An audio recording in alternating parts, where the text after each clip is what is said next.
తెలంగాణలో నిన్న మహబూబ్ నగర్ జిల్లాలో అమర్ రాజా బ్యాటరీస్ సౌత్ ఇండియాలోనే అతిపెద్ద బ్యాటరీ పరిశ్రమగా ఉన్నటువంటి అమర్ రాజా బ్యాటరీస్ ఒక 500 కోట్లతో ఒక ఎక్స్టెన్షన్ ప్లాంట్ ఒక ప్లాంట్ని ఏర్పాటు చేస్తే అక్కడ తెలంగాణ సీఎం రేవంత్ రెడ్డితో పాటు స్థానిక మంత్రులతో కలిసి దాన్ని నిన్న ప్రారంభోత్సవం అయితే చేయడం జరిగింది.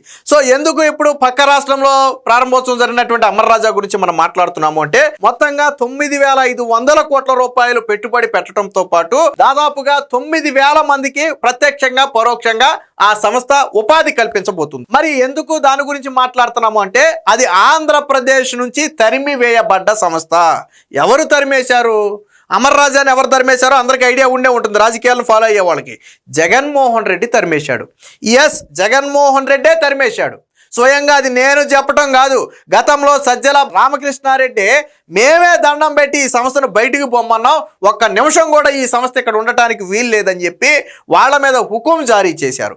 పొల్యూషన్ కంట్రోల్ బోర్డుని అడ్డం పెట్టుకుని హానికరమైనటువంటి వాయువులు విడుదల చేస్తున్నారని ప్రజలను నమ్మించే ప్రయత్నం చేసి ఆ కక్షతో దానికి సీల్ వేయటమే కాకుండా పవర్ సప్లై కూడా కట్ చేస్తే ఈ వేధింపులు తట్టుకోలేక మేము వెళ్ళిపోతున్నామని చెప్పి అమర్ రాజా ఓపెన్గా ప్రకటిస్తే అప్పుడు కేటీఆర్, అప్పుడు మినిస్టర్గా ఉన్నటువంటి కేటీఆర్ దీన్ని ఆహ్వానిస్తే తెలంగాణ వెళ్ళింది, అప్పుడే ప్రారంభించారు. ఇప్పుడు దాని కంటిన్యూషన్. సో అంటే ఇక్కడ తరిమేసిన సంస్థ, ఇక్కడ కాలుష్యం అన్న సంస్థకి తెలంగాణలో కాలుష్యం లేదా? కేటీఆర్కి తెలియదు అది కాలుష్య సంస్థ కాదో?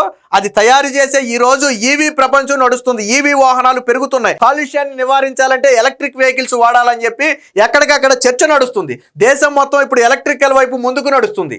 అలాంటి ఎలక్ట్రిక్ వెహికల్ కి బ్యాటరీలు తయారు చేసే సంస్థనే ఈ రోజు వాళ్ళు ప్రారంభించింది. దాదాపుగా 9,500 కోట్ల రూపాయలు, రూపాయి కాదు, 9,500 కోట్ల రూపాయలు అనేది చిన్న విషయం కాదు. అది చిత్తూరు జిల్లాలో స్థానిక యువతకు ఉపాధినిచ్చేటువంటి ఒక పరిశ్రమను కక్షగట్టి బలవంతంగా తరిమేస్తే పక్క రాష్ట్రంలో పెట్టుబడి పెట్టింది. చూడండి ఎంతో అద్భుతంగా ఉందో. ఇది మీరు చూసేది ఇదే. ఈ ప్లాంట్ ఇప్పుడు తయారైన తర్వాత ఎంతో అద్భుతంగా ఉందో చూడండి ఒకసారి. అమర్ రాజా ఎంతో అద్భుతంగా ఉందో చూడండి ఒకసారి. నిన్న రేవంత్ రెడ్డి కూడా చెప్పాడు, గత ప్రభుత్వాలు తీసుకొచ్చినటువంటి ప్రతిభలను మేము ముందుకు తీసుకెళ్తున్నామని చెప్పాడు. రాజకీయ కక్ష లేదు. నిజంగానే జగన్మోహన్ రెడ్డి లాగా రేవంత్ రెడ్డి రాజకీయ కక్ష చూపిస్తే కేటీఆర్ తీసుకొచ్చినటువంటి అమర్ రాజాను నేను ముందుకు నడపటం ఏంటి అని వెంటనే తరిమేసేవాడు. కానీ ఆ ప్రయత్నం చేయలే. నిన్న ఒప్పుకున్నాడు ఓపెన్గా రేవంత్ రెడ్డి హుందాగా, గత ప్రభుత్వాలు తీసుకొచ్చాయి, మేము కొనసాగిస్తున్నాం అంతే. రాష్ట్రానికి పెట్టుబడులు ముఖ్యం. మాకు పాలమూరు బిడ్డగా నేను అక్కడ ప్రజలకు ఉపాధి కావాలని కోరాను. అక్కడ రైతులు భూములు ఇచ్చారు, దానికి అనుగుణంగా వీళ్ళు ఉద్యోగాలు ఇస్తున్నారు. చాలా సంతోషంగా ఉంది. ప్రపంచ దేశాలతో పోటీ పడాలి, జపాన్, చైనా, కొరియా లాంటి దేశాలతో పోటీ పడాలి అంటే మనకు పరిశ్రమలు ఇంపార్టెంట్ అని చెప్పి నిన్న రేవంత్ రెడ్డి చెప్పాడు. ఎంత హుందాగా మాట్లాడాడు. అది కదా ఒక ముఖ్యమంత్రి చేయాల్సినటువంటి పని. మరి జగన్ ఏం చేశాడు? అక్కడ పాపం ఏంటంటే గల్లా జయదేవ్ అనే వ్యక్తి టీడీపీ ఎంపీగా ఉండటమే ఆయన చేసిన పాపం. ఇది ఇప్పుడు కాదు, 83లో ఎన్టీ రామారావు గారి టైంలో దీనికి పునాది పడింది. ఆ రోజుల్లో అప్పటి నుంచి ఈ సంస్థ జోలికి ఎంతో మంది ముఖ్యమంత్రులు వచ్చారు వెళ్ళారు, కానీ ఈ సంస్థ జోలికి ఎవరు రాలే. ఒక జగన్మోహన్ రెడ్డి వచ్చాడు. పతనం ఏ స్థాయిలో ఉందో చూసాం కదా. జగన్మోహన్ రెడ్డి పతనం అంటే ఎవరు టచ్ చేయని ఒక విషయాన్ని జగన్మోహన్ రెడ్డి ఏమనుకుంటాడంటే చాలా గొప్ప అనుకుంటాడు. పరిశ్రమలను కక్షగట్టి పంపేయటం కావచ్చు, గతంలో ఎవరు అలాంటి పనులు చేయలే. లేదా చంద్రబాబు గారిని దొంగ కేసుల్లో అరెస్టు చేయాలి, గతంలో ఎవరు సాహసం కూడా చేయాల. రామోజీరావుని తప్పుగా చిత్రీకరించాలని రామోజీరావుని కూడా ఇబ్బంది పెట్టి అమరావతి రైతులను ఇబ్బంది పెట్టాడు. కర్మ అనేది ఎంత బలంగా తగిలిందో చూసాం కదా జగన్మోహన్ రెడ్డికి. 151 అని విర్రవీగితే ప్రతిపక్ష హోదా కూడా ఇవ్వకుండా అసెంబ్లీలో అడుగు పెట్టాలంటేనే భయపడే పరిస్థితి జగన్మోహన్ రెడ్డికి తీసుకొచ్చింది ప్రజలే, మీరు తీసుకున్న విధానాలే. సో ఈ రోజు అమర్ రాజా గురించి మనం ఎందుకు మాట్లాడుతున్నామంటే ఈ రోజు అక్కడ హ్యాపీగా పెట్టుబడులు పెట్టింది. దీనికి నిన్న నారా లోకేష్ గారు స్పందించారు. మనం ప్రధానంగా మాట్లాడటానికి రీజన్ ఏంటంటే నిన్న నారా లోకేష్ గారు క్షమాపణ చెప్పారు. ఎవరికి? అమర్ రాజా బ్యాటరీస్కి క్షమాపణ చెప్పారు. గత పాలకులు చేసినటువంటి పనుల వల్ల ఈ రోజు అమర్ రాజా బ్యాటరీస్ చిత్తూరు నుంచి పక్క రాష్ట్రం వెళ్ళిపోవాల్సి వచ్చింది.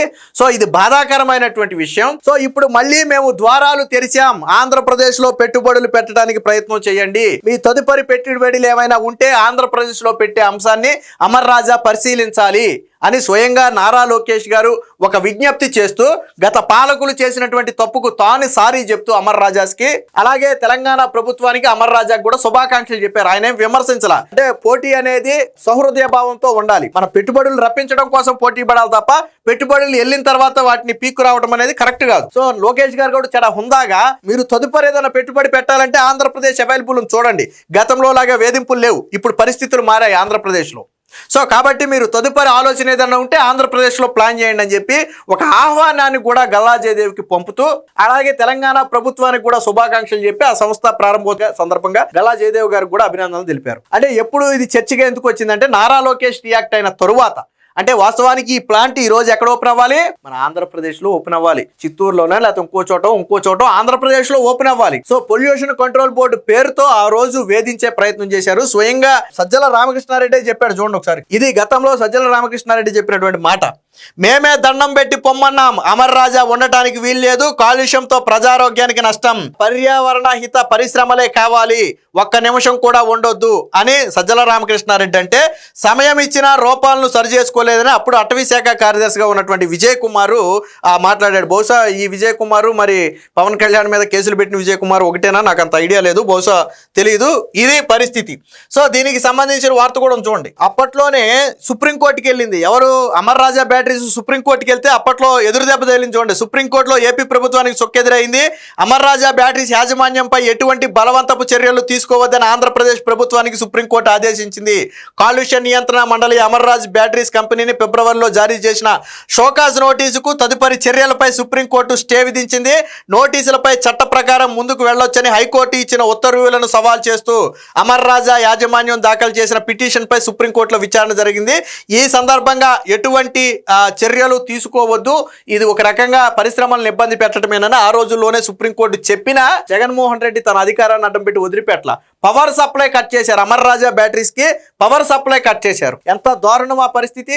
అమర్ రాజా బ్యాటరీస్ వల్ల ప్రజల హాని అన్నారు. అదే సంస్థలో 30 సంవత్సరాలుగా పనిచేస్తున్న వాళ్ళు చెప్పారు, మేము గత 20 ఏళ్ళు 30 ఏళ్ళుగా ఇదే సంస్థలో పనిచేస్తున్నాం, మేమందరం హ్యాపీగా ఉన్నాం, మాకు కానీ మా పిల్లలకు కానీ ఎటువంటి అనారోగ్యం లేదని వాళ్ళే చెప్పారు. అంటే కేవలం ఈ పొల్యూషన్ కంట్రోల్ బోర్డు అనేది ఒక సాకు మాత్రమే. సో దీనికి సంబంధించిన వార్త కూడా వచ్చి చూద్దాం. సో ఇది నిన్న ప్రారంభోత్సవం సందర్భంగా రేవంత్ రెడ్డి మాట్లాడాడు. సో పరిశ్రమలు వస్తేనే జపాన్ చైనాలతో మనం పోటీ పడగలమని చెప్పి దివిటిపల్లిలో అమర్ రాజా సంస్థ ఏర్పాటు చేసిన కస్టమర్ క్వాలిఫికేషన్ ప్లాంట్ ప్రారంభోత్సవ కార్యక్రమంలో ఆయన అయితే మాట్లాడారు. సో ప్రపంచంతో ఈవీ వాహనాలు, బ్యాటరీ తయారీ, నిర్మాణ వ్యయం, ఉత్పత్తి సామర్థ్యం తదితర అంశాలను సంస్థ సిఎండి అయితే ముఖ్యమంత్రికి వివరించారు. ఫ్యాక్టరీలోని ఉత్పత్తి విభాగాలను పరిశీలించి ప్రాంగణంలో ఒక మొక్క కూడా నాటి రాష్ట్రంలో పారదర్శక విధానాలను రూపొందించుకుని పరిశ్రమల స్థాపనకు మా ప్రభుత్వం ప్రోత్సహిస్తుంది. గత ప్రభుత్వాలు తెచ్చిన పాలసీలను ముందుకు తీసుకువెళుతున్నాం, అందులో మంచిని తీసుకుని మరింత మెరుగుపరిచి ప్రోత్సహిస్తున్నాం. ఇది హుందాగా మాట్లాడాల్సినటువంటి మాట ఒక ముఖ్యమంత్రి. గత ప్రభుత్వ పాలసీల్లో మంచిని మేము తీసుకుని ముందుకు తీసుకెళ్తున్నాం అని స్వయంగా రేవంత్ రెడ్డి, ఇది కేటీఆర్ హయాంలో వచ్చిన మాట వాస్తవం, భూమి కేటాయింపు చేసింది ఆయనని వాస్తవం.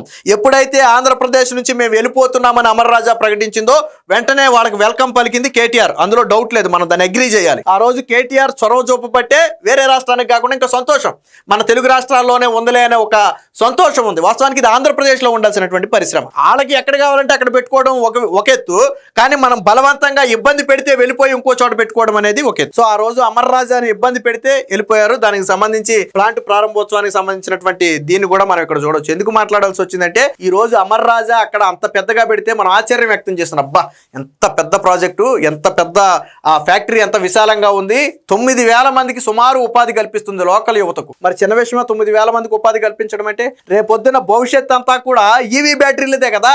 మరి అదే కదా ఈ పరిశ్రమ, అసలు కాలుష్యం లేకుండా తయారు చేసే బ్యాటరీలే ఈవీ బ్యాటరీలు. కానీ అలాంటి పరిశ్రమకు కాలుష్యం అవుతుందని చెప్పి అడ్డుకున్నారు గతంలో వైసీపీ వాళ్ళు. ఎంత దారుణమైనటువంటి పరిస్థితి ఇది. సో మొత్తంగా అమర్ రాజా బ్యాటరీస్ ఇప్పుడు తెలంగాణలో తన ఎక్స్టెన్షన్ ప్లాంట్ ని పెట్టిన సందర్భంగా మరొకసారి చర్చనీయాంశమైంది. గతంలో వైసీపీ నాయకులు ఎంత పెద్ద తప్పు చేశారు అనేది ఈ రోజు తెలంగాణలో ప్లాంట్ ని చూస్తే స్పష్టంగా అర్థమవుతుంది.